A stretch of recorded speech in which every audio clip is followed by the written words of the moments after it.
Gak semua orang punya pilihan. Tapi barber bisa jadi kesempatan.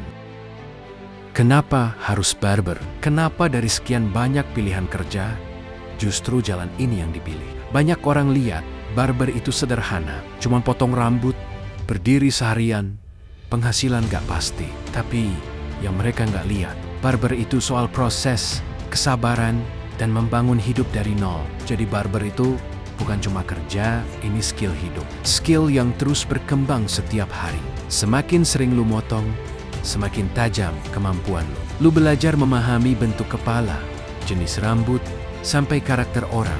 Dan yang paling penting, skill ini nggak akan mati. Selama manusia masih butuh tampil rapi, barber akan selalu ada. Kenapa harus barber?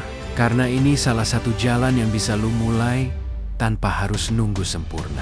Lu nggak harus punya modal besar, nggak harus punya gelar tinggi. Yang lu butuh cuma niat, kemauan belajar, dan konsistensi. Dari satu kursi kecil, lu bisa mulai bangun sesuatu yang lebih besar. Hari ini mungkin hasilnya kecil, pelanggan belum banyak, kadang sepi, kadang capek, kadang ngerasa nggak berkembang. Tapi semua barber yang sekarang sukses pernah ada di titik itu.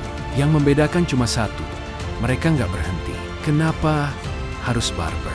Karena penghasilannya nggak ada batas. Semakin bagus skill lu, semakin banyak orang percaya.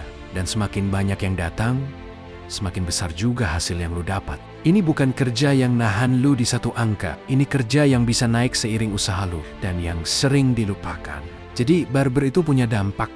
Lu bantu orang jadi lebih percaya diri. Dari yang awalnya biasa aja jadi lebih rapi, lebih siap ketemu dunia. Hal kecil tapi berarti besar buat mereka. Jadi kalau hari ini lu lagi capek, lagi sepi, atau lagi ragu sama jalan yang lu pilih, ingat satu hal, barber itu bukan jalan cepat, tapi ini jalan yang pasti.